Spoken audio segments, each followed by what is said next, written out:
Me and my best friend, who I'll call James for privacy, were down in Oklahoma for a camping trip together almost 10 years ago now.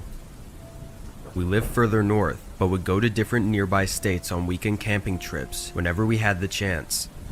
This was just another trip where we found a somewhat uncharted place to go, and we planned on staying for a night or two before heading home. We had been doing this for most of our lives at this point, and grew up hiking and camping all the time. Both of us enjoyed making our own trails and finding relatively unexplored areas to stay.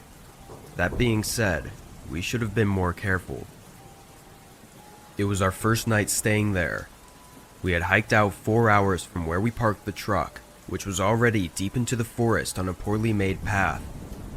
Along the hike, we found a destroyed and abandoned structure made of wood and mud with an overgrown trail leading to it. It was a pretty cool find, and we thought it might have belonged to someone years ago.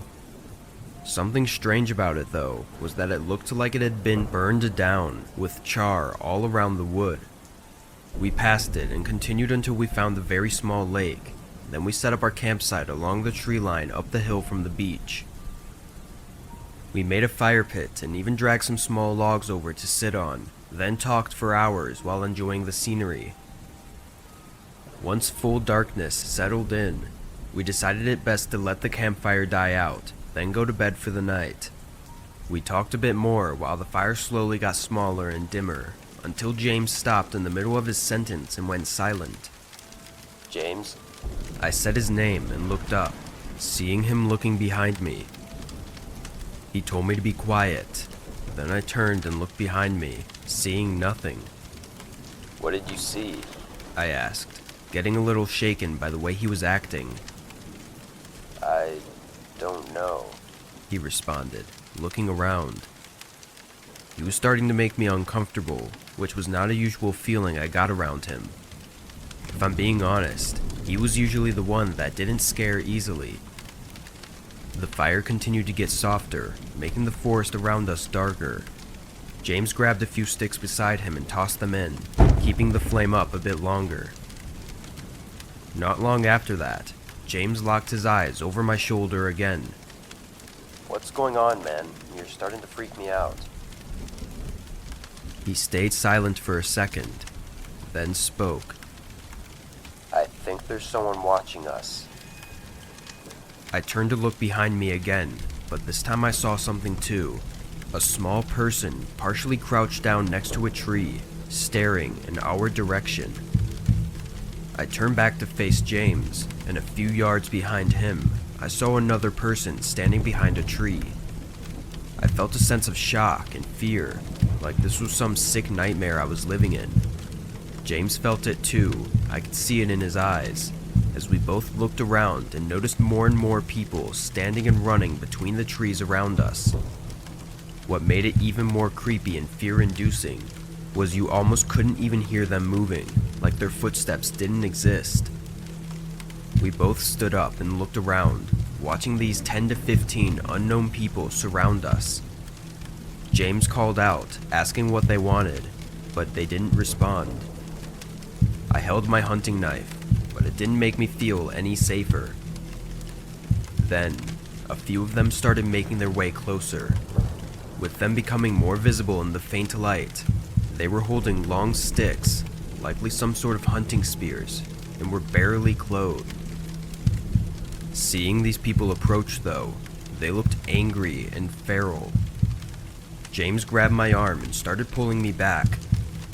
We backed up slowly and grabbed our bags, then moved away from them and into the other side of the trees, where it seemed none of them were anymore.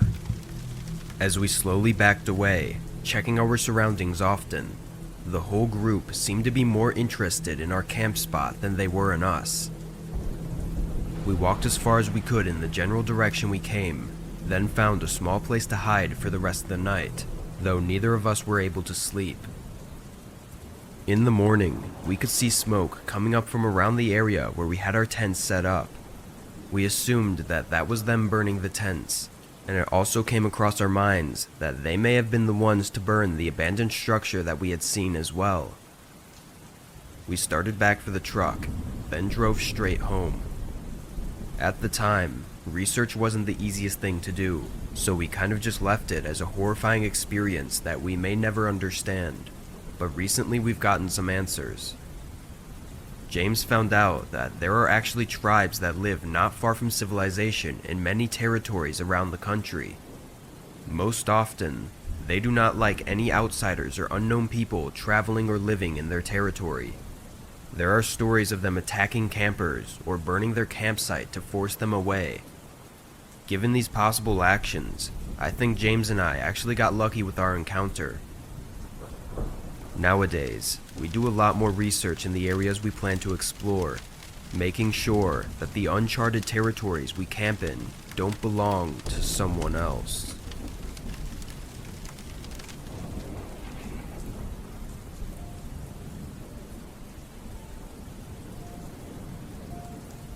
I'm a 29-year-old male and was out last year in northern Washington for a solo vacation.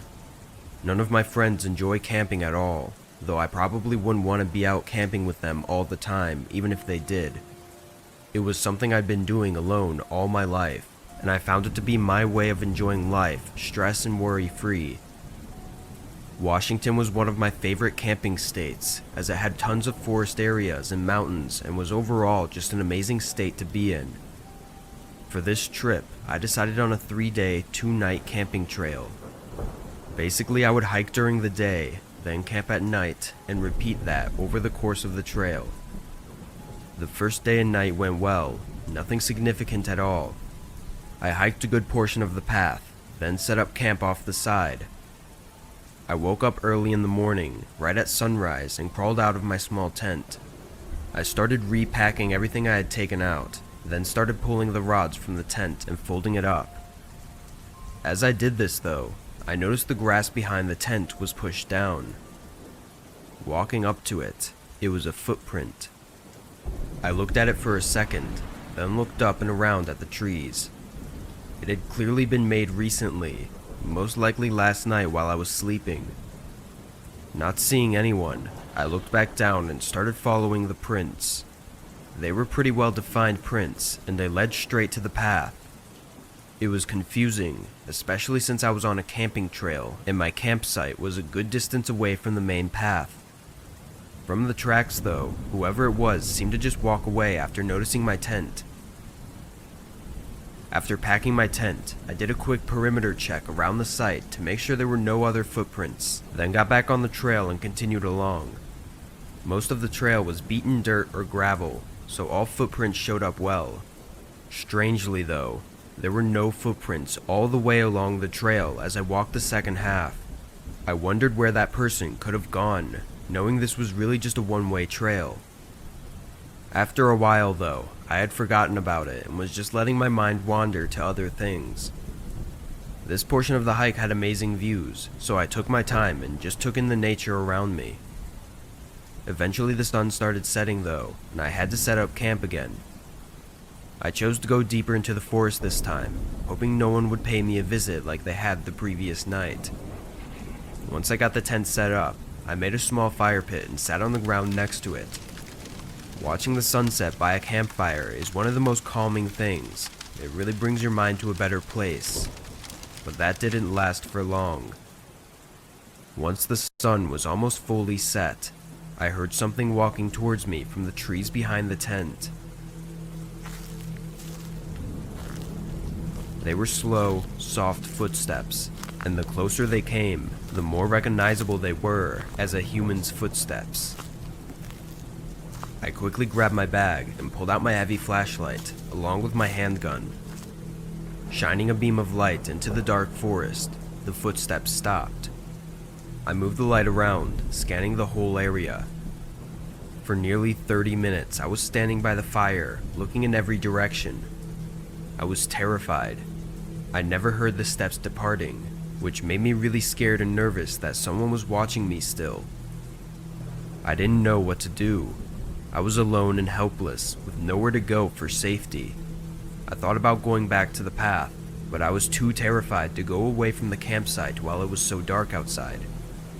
I decided it had been long enough though, and backed into the tent. I tried to come up with every possible explanation of what it could have been, just to get myself to calm down. I only lasted a couple minutes in the tent though, before I got really panicked and paranoid due to not being able to see around me.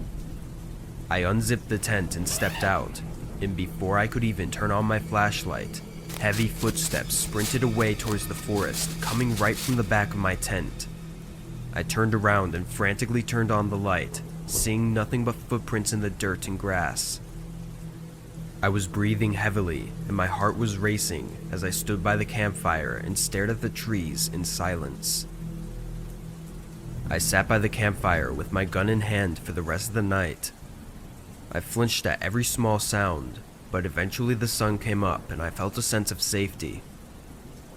Looking at my tent in the sunlight, there were footprints again right behind it where I had heard the footsteps.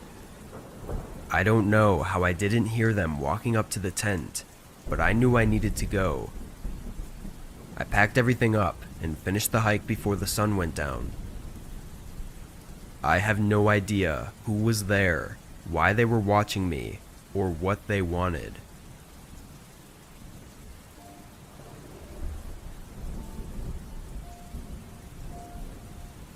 My husband and I took a road trip across the Pacific Northwest a few years back. The trip itself was 2 weeks, going from Tahoe City, California to Olympia, Washington. It was spring and we were super excited because we loved the rain. We lived in Arizona for most of our life, so when we moved to California for my husband's new job, we wanted to go on a trip and experience something besides desert. We drove a Newmar Baystar, which is an RV, and for its time it was really nice. We stopped at an RV park in Upper Oregon, where we planned to stay for a few days because Oregon happens to be one of my favorite states. It was really late, and my husband was showering while I was making grilled cheese when I heard a knock at the door. We've stayed at a handful of RV parks, and this kind of thing has never happened. Not unless you talk with your neighbors beforehand and become friendly. But we had arrived only half an hour ago and didn't talk or introduce ourselves to anyone. I peeked out the curtain and didn't see anyone.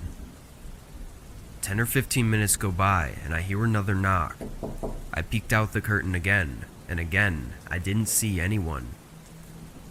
I hear the shower turn off and I go to knock on the bathroom door to ask my husband to check outside, but as I'm right outside the door, I see a light shining through a window that's in our bedroom. I told my husband through the door about what was happening, and he quickly got dressed and headed outside with a bat. He did a perimeter check and said he didn't see anything. We moved our RV to a different spot, a good amount away from where we originally were. We sat down on the couch to watch a movie and eat our grilled cheese. My husband fell asleep after a while, and I started to clean up. I was washing dishes when I heard the door handle to the RV move, as if someone were trying to get in. I kind of froze, and then it stopped. I woke my husband up and he checked outside the door, and again, there was nothing. The park we were at wasn't the biggest, so there weren't many more spots we could move to, but we did anyways. We were both incredibly tired at this point, and going to another park wasn't an option. We parked as close to the exit as possible, and everything seemed to be okay. My husband was about to pass out, and my gummy I had taken 2 hours ago had kicked in, and all I wanted to do was sleep. We kept